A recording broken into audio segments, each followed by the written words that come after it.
Heads Up on Africa, uma rúbrica que tem como destino o público em geral, dar ao público a conhecer o que está a acontecer em África, falar de África positiva.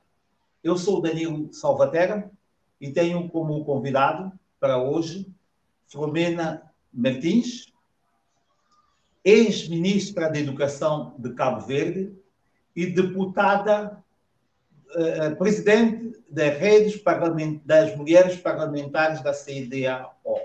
É com a doutora Filomena Martins que eu vou falar sobre educação em África.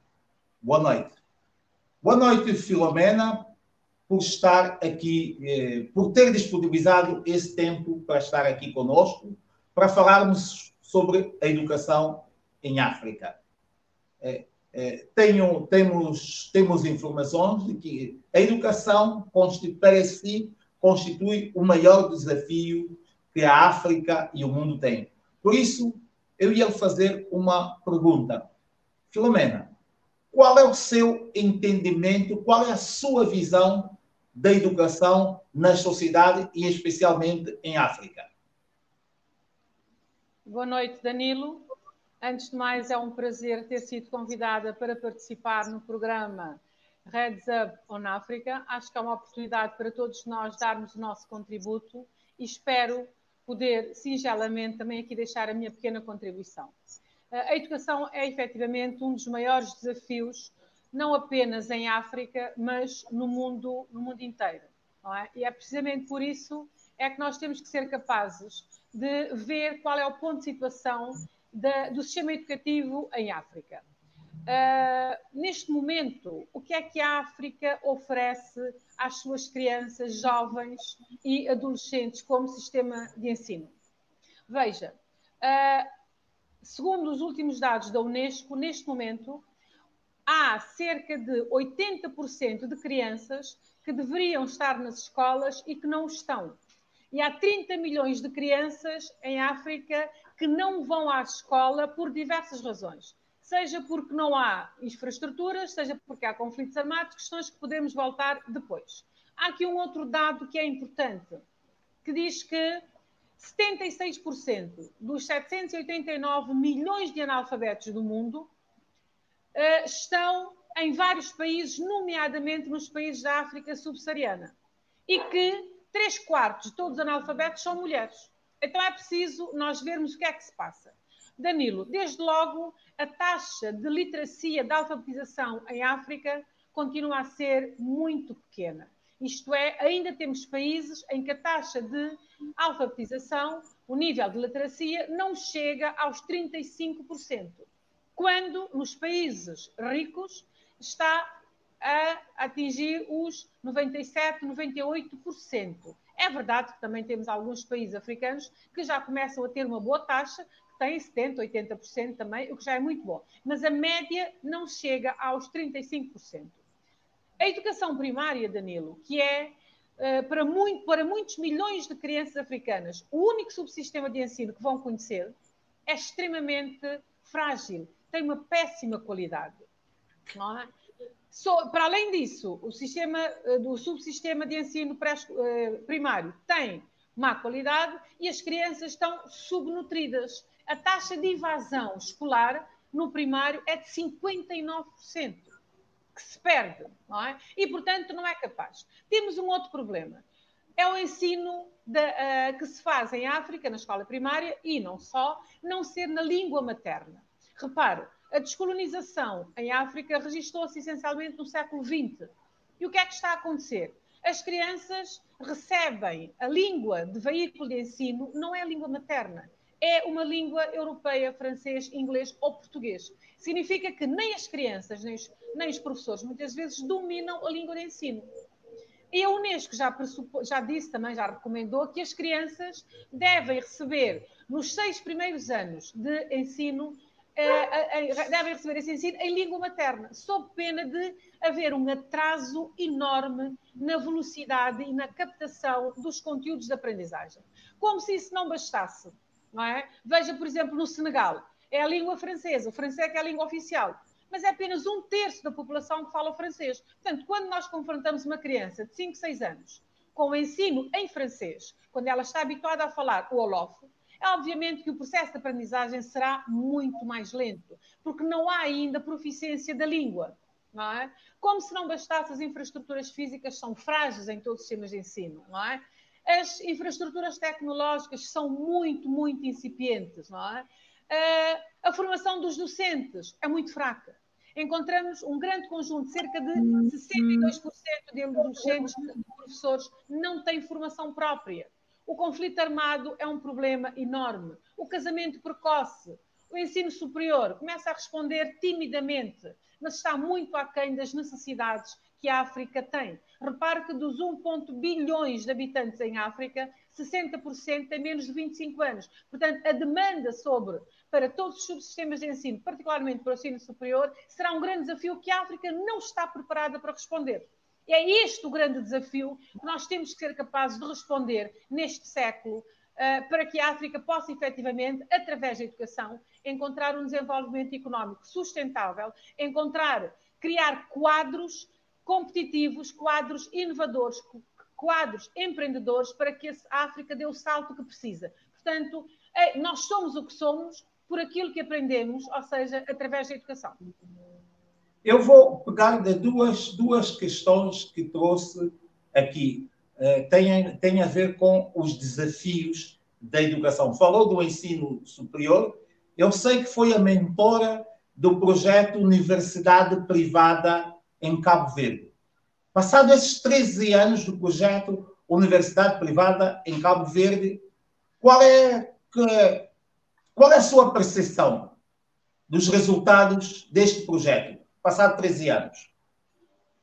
Danilo, de facto, enquanto ministra, nós criámos, não as universidades privadas, mas fundámos a primeira universidade pública do país. Até então, havia instituições de ensino superior públicas e privadas. De facto, eu quis lhe dizer a primeira universidade pública de Cabo Verde, que iniciou, foi um projeto iniciado consigo. Qual é a percepção? Exatamente, a Universidade Pública de Cabo Verde. Certo. Nós criámos a primeira universidade pública e foi um grande desafio para todos nós nessa altura. Em 2004, nós lançámos as bases para aquilo que consideramos ser a comissão instaladora para a universidade pública. E porquê é que o fizemos? Porque o modelo de formação no exterior, portanto, até então os quadros cabo-verdianos eram a 90% formados no exterior. Portugal, Brasil, França, Estados Unidos e por aí fora, não é? Mas o modelo estava esgotado. Os países tinham cada vez menos bolsas de estudo para dar, não nos davam formação nas áreas importantes para o desenvolvimento do país e, consequentemente, nós tivemos que repensar rapidamente uma alternativa de formação e teria que ser no país.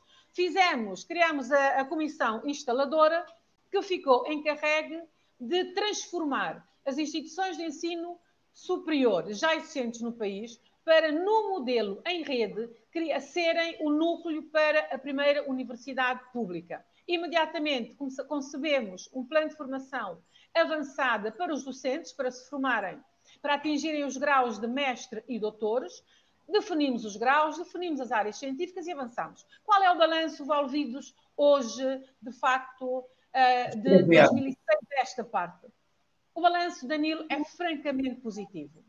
Hoje nós temos quase 18 mil estudantes cabo-verdianos que fazem a sua formação no país nas mais diversas áreas.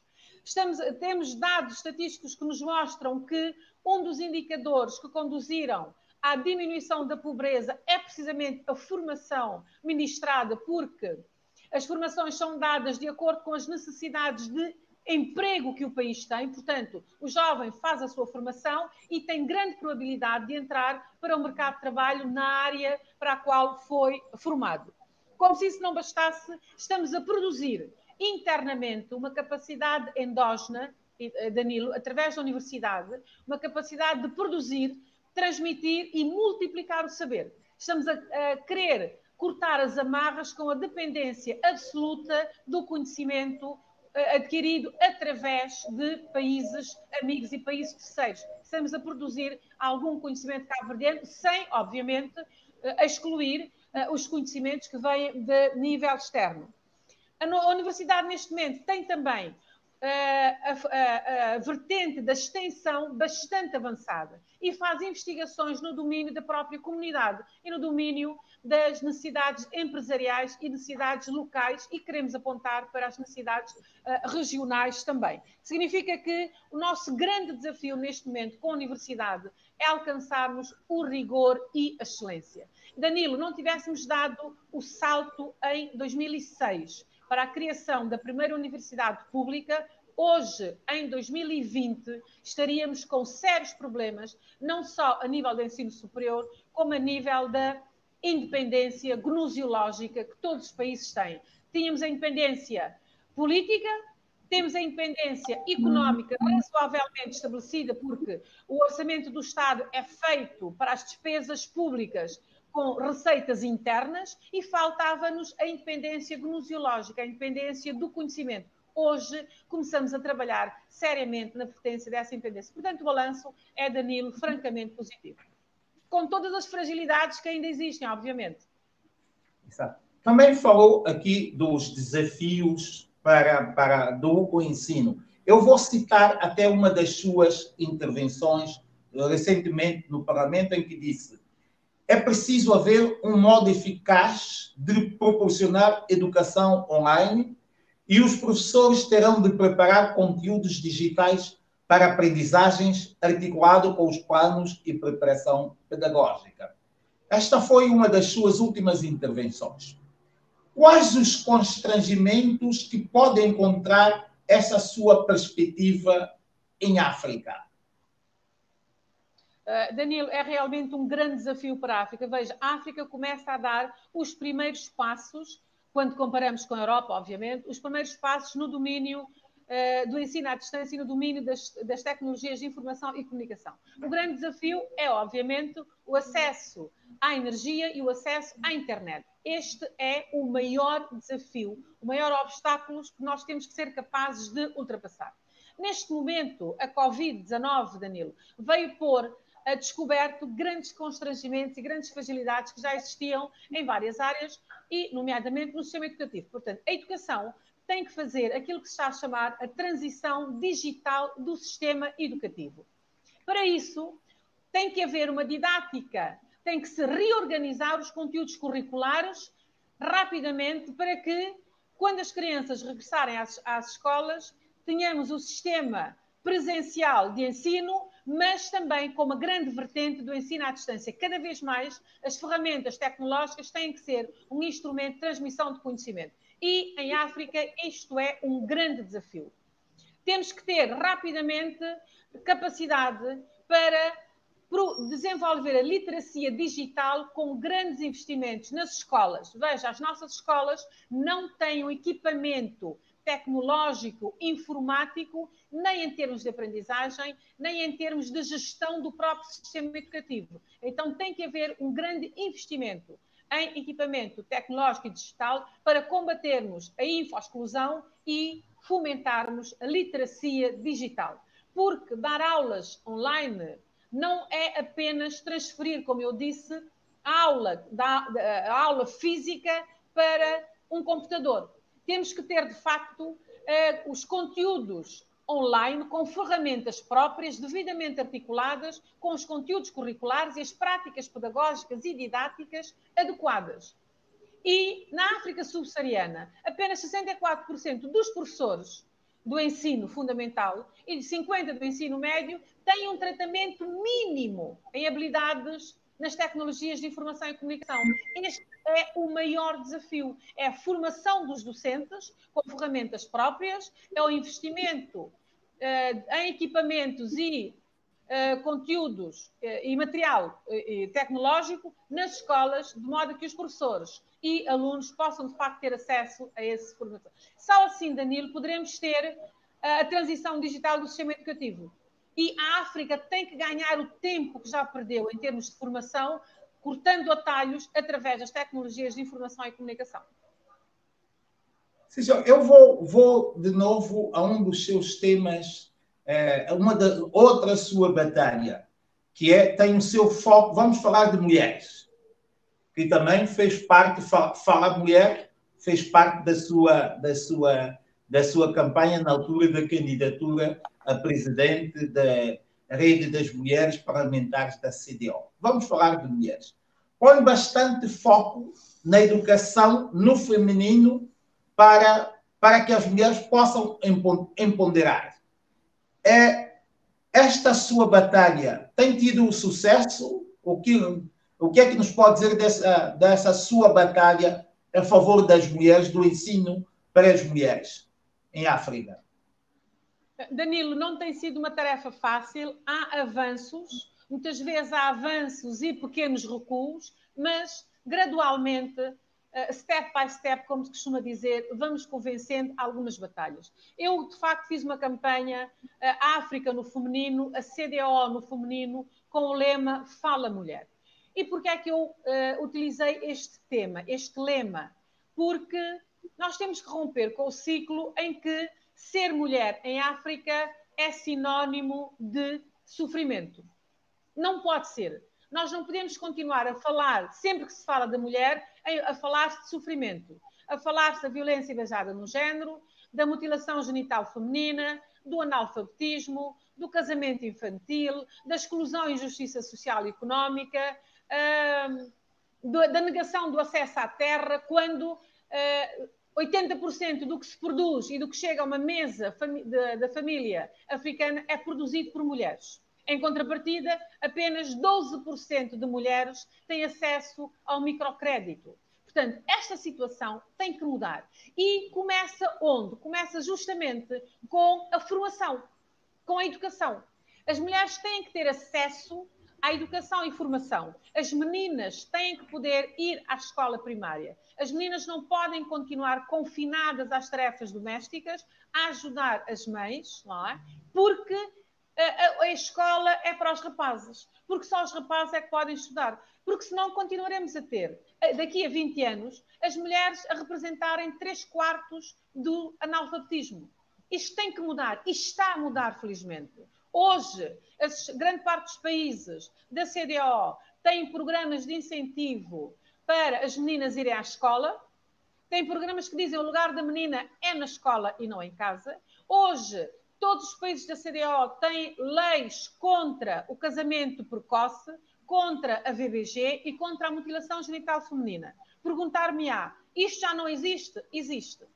E aqui é preciso dizer que em África a educação muitas vezes bate de frente com o lado místico religioso que ainda existe.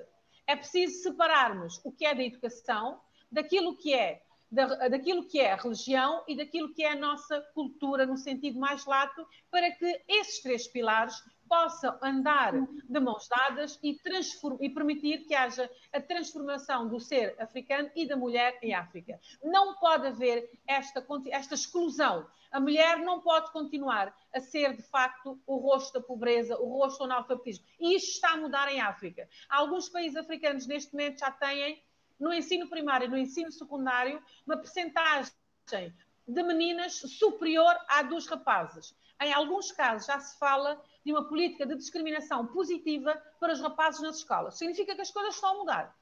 É preciso acelerar, é preciso continuar muito mais. E depois dizemos, se as mulheres não têm formação, não têm educação, não estão preparadas, como é que elas podem participar nos órgãos de decisão? Como é que elas podem participar no domínio da política? Como é que elas podem participar lá onde se tomam as grandes decisões a nível nacional, regional e mundial? Portanto, a formação, a educação é de facto esta chave para abrir e catapultar a mulher para a senda política, económica, social e ser um agente ativo e participativo do desenvolvimento do continente africano. Sim, senhor. Vou de novo pegar numas suas palavras, uma vez também já estamos quase a chegar ao fim desta nossa conversa. Eu perguntaria que percepção, se tem noção, como é que os cidadãos estão a ver, ou se os cidadãos, na generalidade, têm uma percepção do papel da CDAO nas nossas sociedades ou nos nossos diferentes países? Essa questão é uma questão interessante.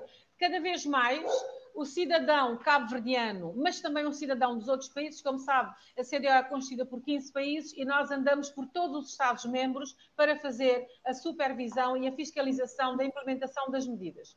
E em todos os países da CDAO, estamos a fazer a transição daquilo que se chama a CDAO dos Estados, que era o que tínhamos até então, para a CDAO dos povos, isto é, para que o cidadão da CDAO sinta qual é a importância, qual é o papel, quais são as vantagens que a CDAO, enquanto região comunitária, traz a cada um dos países. Isto está a acontecer lentamente. Começamos a ter uma política educativa transversal, mas ainda está basicamente a nível do ensino superior, em que se estão a estabelecer os créditos de formação em todos os países e a encontrar um patamar de modo a que um jovem possa transitar de um Estado-membro para outro, para completar a sua formação, leva aos créditos, ou então para trabalhar. Há uma política agrícola comum, há financiamentos comuns, há uma política de saúde comum, há uma política de combate à lavagem de capital e branqueamento comum. Portanto, a CDAO está a transformar-se.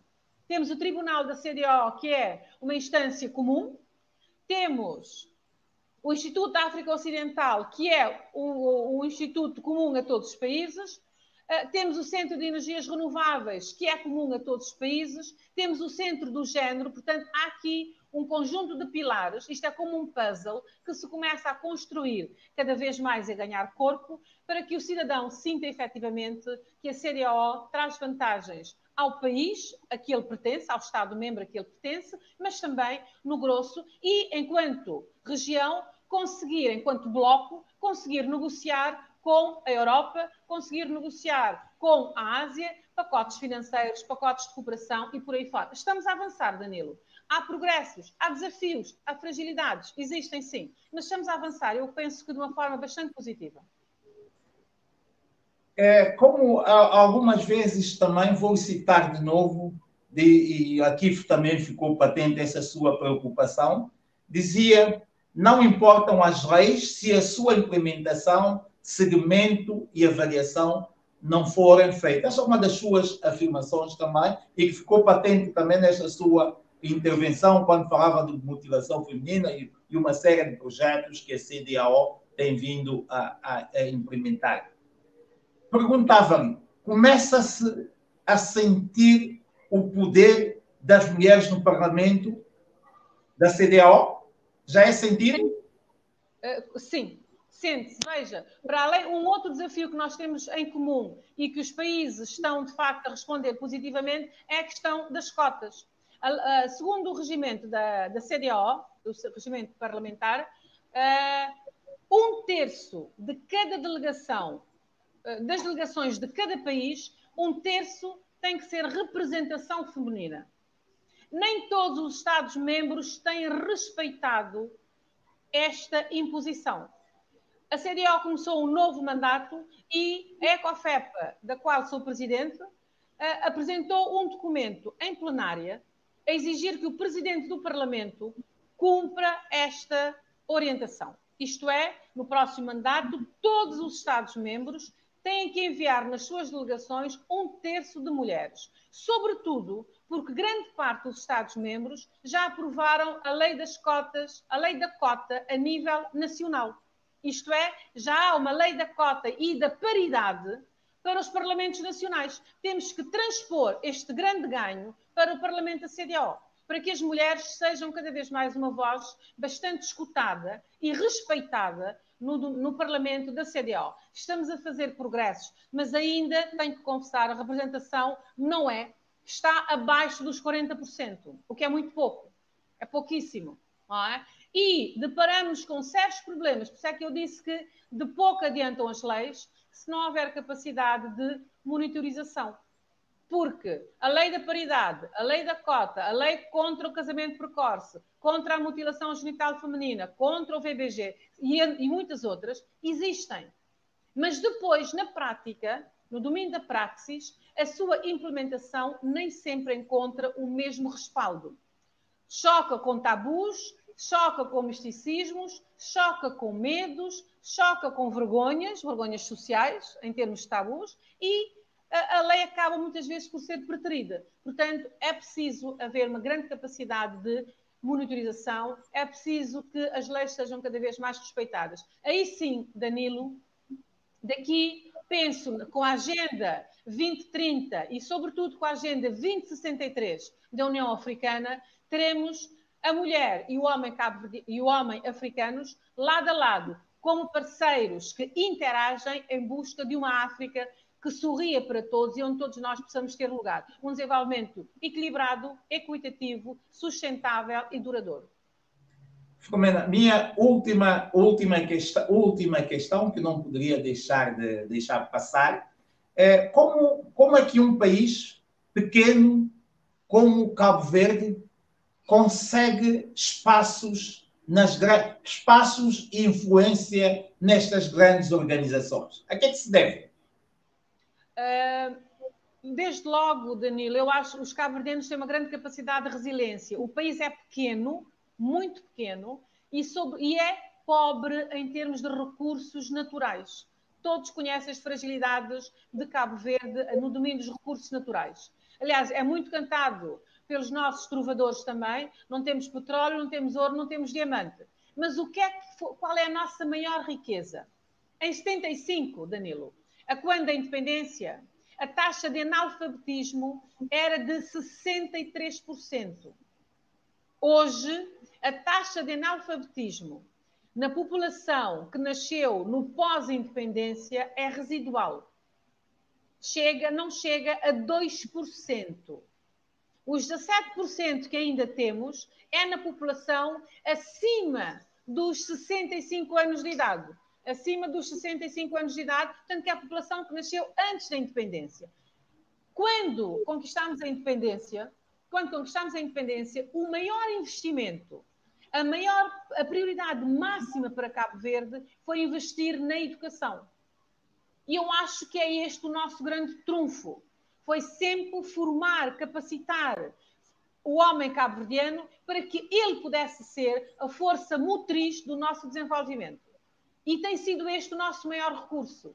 São de facto, é o homem cabo-verdiano. O homem cabo-verdiano. Pela formação do homem cabo-verdiano, as competências, as habilidades do homem cabo-verdiano é que tem aberto as portas. Isto tem levado a uma boa governação, tem levado à democracia, tem levado ao respeito pelos direitos do homem, pelas liberdades e garantias do homem cabo-verdiano e tem-nos projetado, de facto, como um study case, um país digno de um estudo, não é? Justamente eu aproveitaria essa deixa para dizer Cabo Verde tem sido visto no campo internacional como um modelo de democracia, um modelo para a África e para o mundo inteiro. Se nós até pegarmos nos 5 países de expressão portuguesa africanos, 5 países africanos de expressão portuguesa, vemos que, de fato, o Cabo Verde, com menos recursos, conseguiu dar saltos que todo o resto dos países com melhores recursos não conseguiu. Isto é um orgulho para todos os cabo-verdianos, não é? Sem dúvida, Danilo. É um grande orgulho para todos os cabo-verdianos e, sobretudo, porque os cabo-verdianos já passaram muita fome. Houve a fome de 40, por exemplo, em que milhares de cabo-verdianos morreram. E o facto de nós, quando a independência, não termos praticamente nada, nós tínhamos apenas, repare, para além dos 63% de analfabetismo, tínhamos apenas 2 liceus, tínhamos apenas 2 hospitais, muito parcos, não é? Muito pobres. Faltavam escolas de ensino básico, faltavam infraestruturas, rede viária, faltava acesso à água, à energia, ao esgoto. Hoje, de facto, nós conseguimos transformar o país. É um contributo de todos os cabo-verdianos. É um contributo dos cabo-verdianos que residem no país, mas também dos cabo-verdianos que estão na diáspora, que é um número superior aos cabo-verdianos residentes. Todos os cabo-verdianos têm feito um esforço extraordinário. E eu tenho que dizer que todos os governos também têm-se pautado por um conjunto de atitudes de políticas públicas que promovam o país, produzam a riqueza nacional, abram portas ao desenvolvimento. Isso conduziu-nos à graduação de país de rendimento médio, permitiu que alcançássemos grande parte dos objetivos do milénio, não é? E agora os Objetivos de Desenvolvimento Sustentável estamos também a procurar alcançá-los. Conseguimos a parceria especial com a União Europeia, mas isto, Danilo, é fruto, efetivamente, do amor que os cabo-verdianos têm por Cabo Verde e a sua entrega absoluta. Filomena, muito obrigado por essa sua abordagem. Penso que todos nós saímos daqui mais enriquecidos. Ficamos a perceber, através por essa sua intervenção, do papel real da CEDEAO, dos países que a compõem, quanto progresso tem tido aquela nossa organização africana e a influência que toda esta organização, os projetos aqui apresentados e falados, virão contribuir para uma África do século XXI, conforme nós preconizamos. Muito obrigado, Filomena, agradeço imenso e desejo os maiores sucessos nos desafios todos que têm pela frente, sobretudo o desafio que tem agora enquanto presidente das redes das mulheres parlamentares da CEDEAO. E aqui, meus caros amigos, conforme puderam ver, a educação é um desafio. Sem a educação não se consegue nada. Todos os países hoje têm que se empenhar neste desafio. Cada um à sua maneira, com certeza, cada um com os recursos que tem.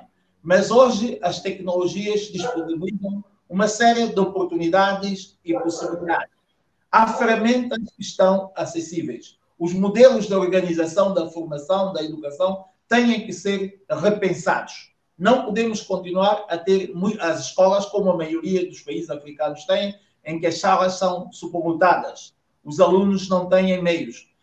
Se nós não fizermos nada, e temos que fazer melhor cada vez mais, se não fizermos nada, a nossa África, a África do século XXI, poderá ser pior do que a África do século XX. Por isso é que estamos aqui, ouvimos a Filomena, com excelente exposição, excelentes ideias para a África, e vamos aqui convencidos de que todos nós ficamos melhores informados com o projeto da CEDEAO e outras organizações africanas que sigam o mesmo exemplo. Um bem-aja a todos.